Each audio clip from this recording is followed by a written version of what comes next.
The Amazon basin, so rich, wet, and abundant with life. For hundreds of miles, you see a forest that is diverse in color and species. Water flows freely and occupies the land for 6 months. It's a place where nature is continued undisturbed. Not long ago, I had the opportunity to fly from Missoula, Montana to the Amazon in a single-engine, 4-seater airplane. It's a forest that has been used for hundreds of years by millions of natives, yet it looks untouched, alive, mysterious, and frightening. The Amazon basin is nearly the size of Australia and lies in South America, bordering Venezuela, Colombia, Peru, Bolivia, and east to the Atlantic Ocean. We decided to fly to one of the most isolated towns in western Amazonas, Erunape. It's a jungle town, not connected to western commerce by roads, but rather a town that is still a part of an ancient web of water and woods.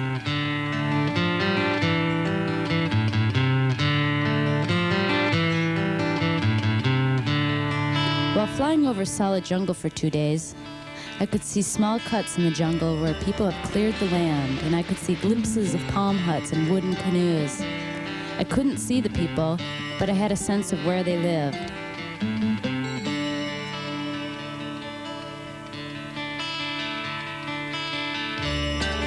I wanted to know who these people were. I wanted to know how they survived in such isolation and what they did for a living. Who are these people?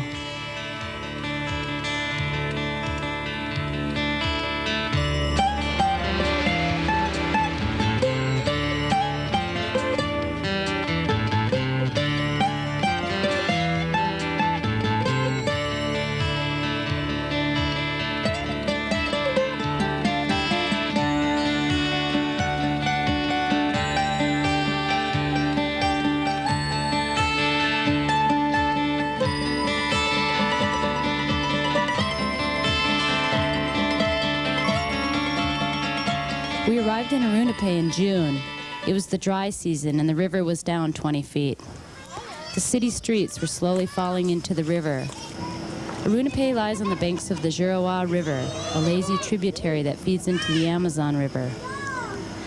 The Juruá is the highway here. It is a 6-day boat ride downstream to Manaus. Almost all of Erunape's supplies come from there. Small boats are made from a single tree, burned out and carved to perfection. The locals use the river for everything. They bathe, swim, drink, and fish in it. Fish and turtles are their main staple.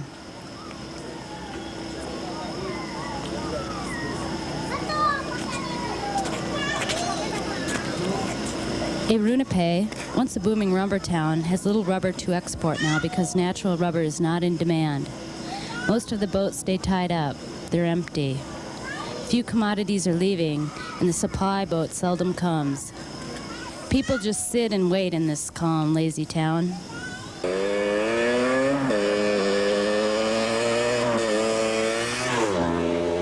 At least we thought it was quiet. We were surprised to see motorcycles, cars, and dump trucks. There are only a few roads here, and they do not go anywhere except to the few cattle ranches outside of town. Most people use animals, ride bikes, or walk.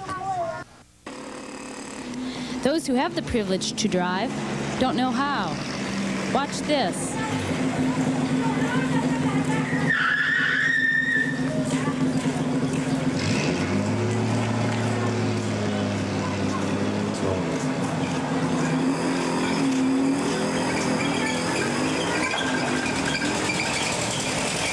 We had some adventures ourselves.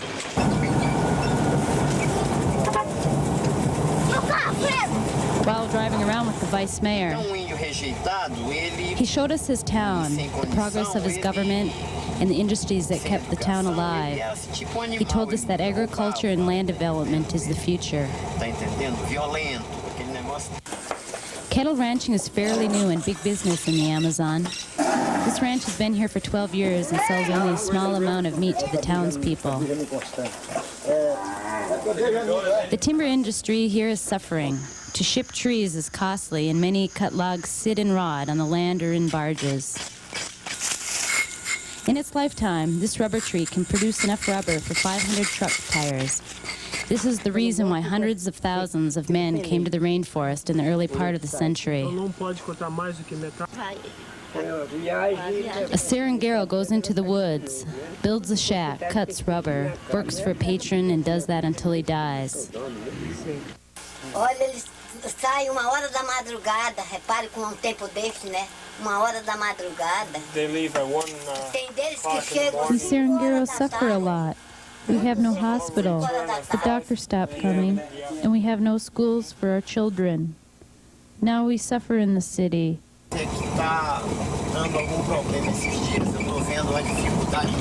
Further down the road, the vice mayor showed us the effects that rains have had on the homes. When the 6-month rainy season comes, the water rises to the doors. With it comes snakes and disease. Most homes are on stilts and are made of split palm trees. The roofs are made from woven palm leaves. This is a slow and tedious task. They are replaced every 5 years.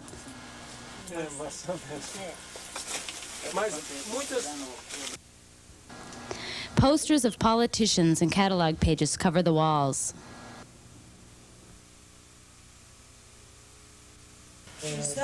This woman only has 2 hammocks, no running water, sewer, or electricity. He left me without anything. That's all I have.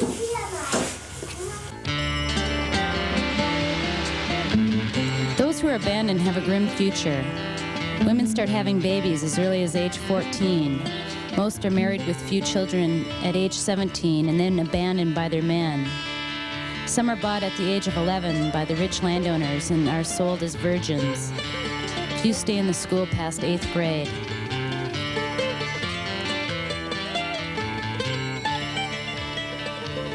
The women are in charge of the new community garden. They plant cauliflower and cabbage and use chicken manure for fertilizer. Individual gardens of melon, corn, and potatoes are also grown in the fertile soils on the banks of the Juruwa. But the vice mayor thinks that big-time agriculture is the future of Arunapay. However, the people of Arunapay still do all the processing of their food by hand.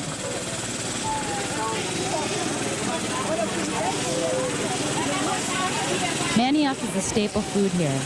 It is similar to a potato.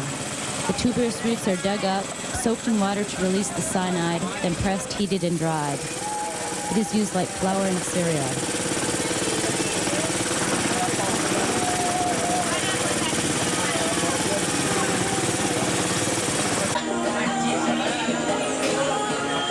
In this restaurant, I spent the equivalent of a waiter's weekly salary and bought a pizza, but I couldn't buy bread. You could order rice and beans, but we could never buy any at the store. Even in the Amazon, there was no escaping the music of Pink Floyd and Peter Frampton, and Coca-Cola.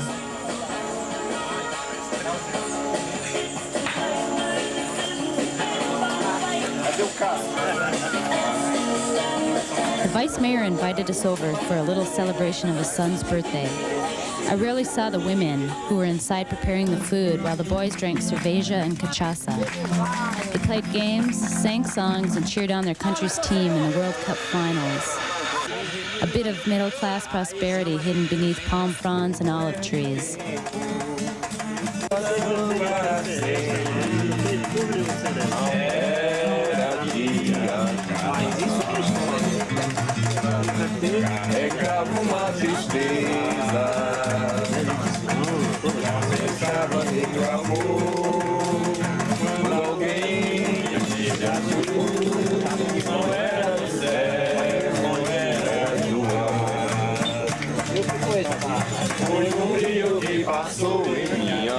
Meanwhile, less than 100 yards away and many miles removed in time and culture are several Indians who are struggling to learn Portuguese so they can defend their land and way of life.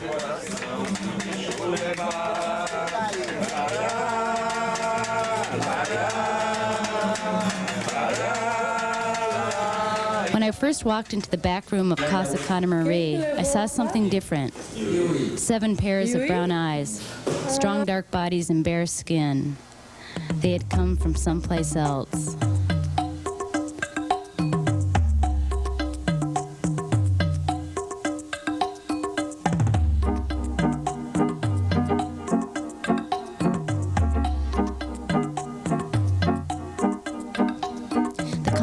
Indians travel 2 days in dugout canoes to reach Arunape. They live in the jungle. This was their first landing in 8,000 miles where the forest was still intact. Christian missionaries built the airstrip so they could bring in medical care and religious indoctrination.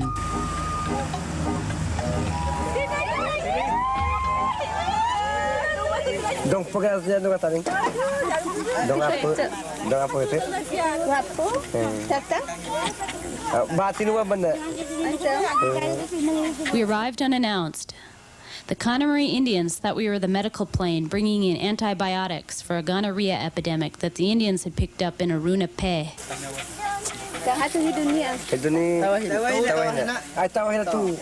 Dawn, the village spokesman, learned Portuguese from Krista, the Catholic missionary. Over the past 17 years, she has taken the Indian spoken language and turned it into a written language. They are now learning about the Bible in their language. There may have been as many as 4.8 million indigenous peoples in the Amazon before the Europeans brought murderous diseases and conflict in the 17th century. Today there are less than 300 tribes and 200,000 Indians remaining.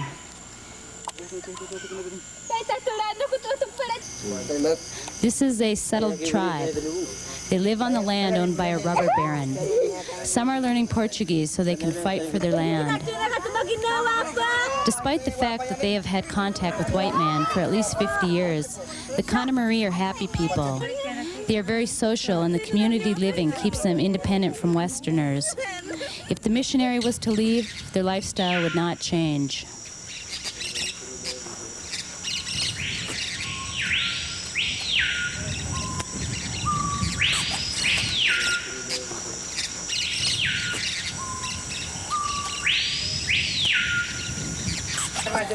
Krista, who lives alone, is teaching the new chief new ways. The new chief is caught between the old and modern world. Someday he hopes his son will be a doctor. The old chief, they say, is 80 years old. He is from the old world, where eating a person was almost as common as eating a monkey. One Indian told me that I would be a lovely tasty. The old grandma thought it was strange that I had no babies. She was worried that something was wrong with me. Here, the babies have prearranged marriages. If there is no match at pregnancy, the babies are aborted using the juices from medicinal plants.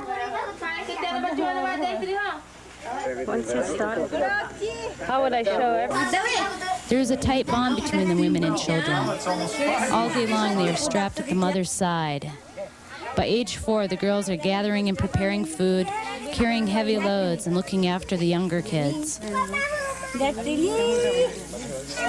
The women are responsible for planting and harvesting the food. Daily, the women gather in the forest. They cut palm leaves from a tree, making a basket strong enough to carry 60 pounds. Then they pull up the manioc and carry it 2 miles back to their village.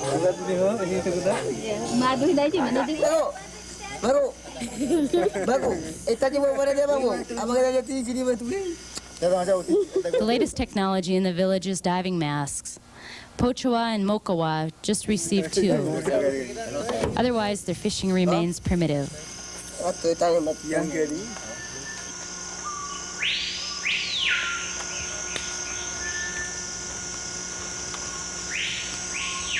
The men hunt large rodents, monkey, jaguar, and birds. Our guides blend so well with the forest that when I was not looking at the trail, I got lost and the Indian boy would come and look for me. That made me feel good.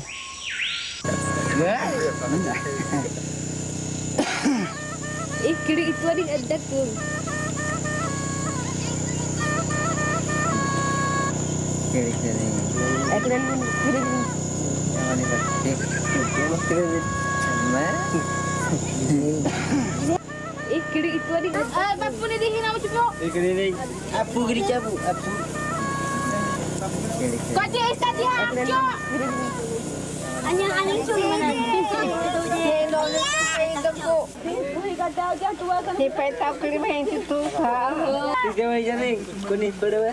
Dijatuhin na daan.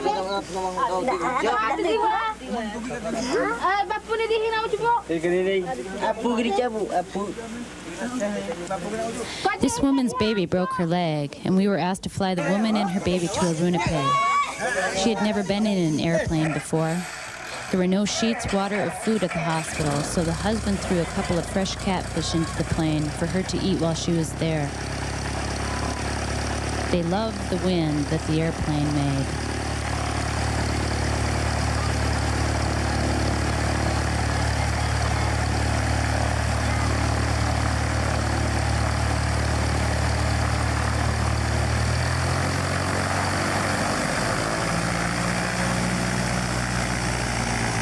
The same day, we flew in people from one of Brazil's thousands of government agencies with the gonorrhea inoculation. Afterward, the children were playing with the dirty needles.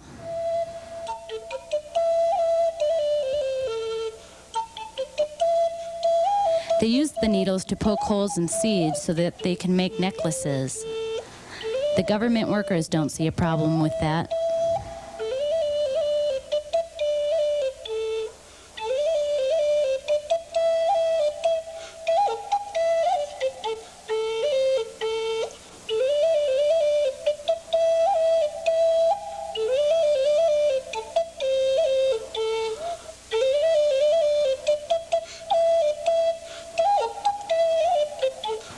They use a rocco, the juice from a seed, to paint with.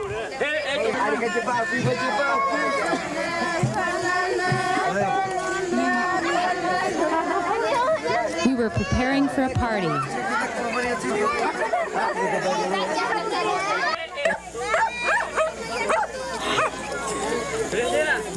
We brought rice and beans from 200 miles away. Some have never had this before. The Connemara Indians have a tribal festival every spring to celebrate life and to cleanse the tribe of conflicts that came up during the previous year. Whippings, beatings, and other rituals are performed. For example, if one accuses another of stealing, then they are both whipped by each other in front of everyone.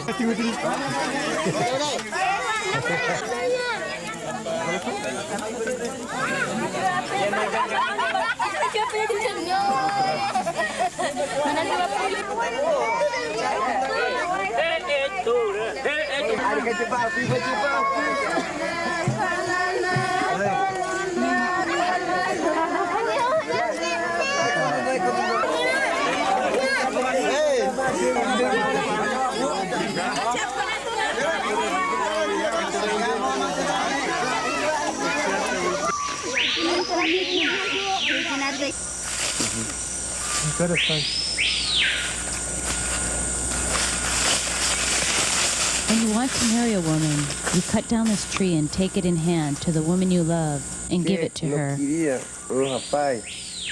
Rapaz, ele queria, né? Aí tira esse poia, né? Tira, né? Ele casa, né? É bom mesmo esse pau. The Connemara still share the forest with the rubber tappers, but no one knows for how much longer.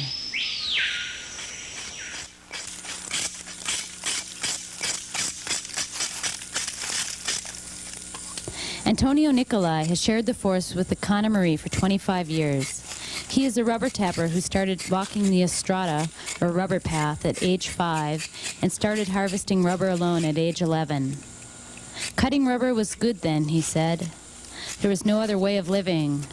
But now merchandise is expensive and rubber is cheap.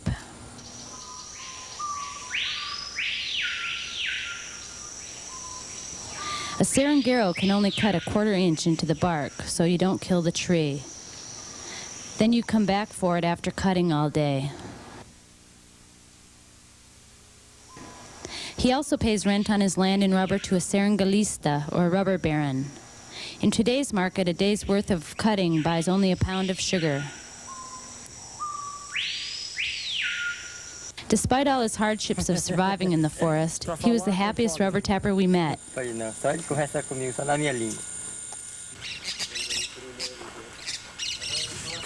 After being converted to Christianity by Krista, He began planting manioc so he could sell farina and be less dependent on rubber. Vem medidas de massa dessa aí, né? Aí coloca esse aqui. Now his sole existence in the forest is agriculture. He has sugarcane, banana and pineapple plants, peppers, pigs, and ducks.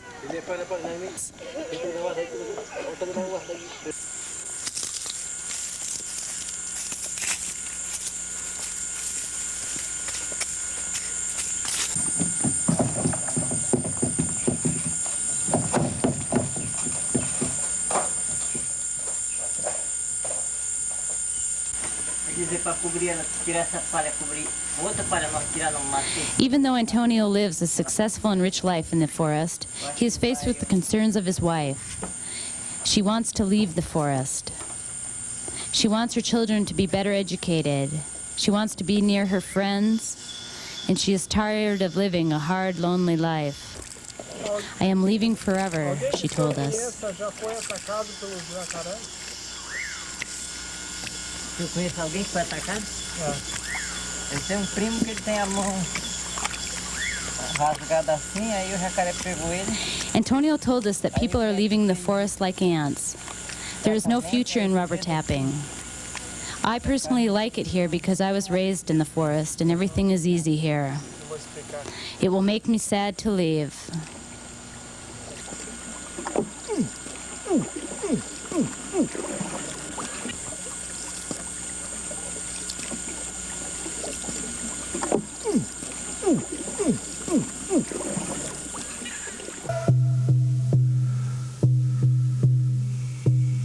For us too, it was sad to leave.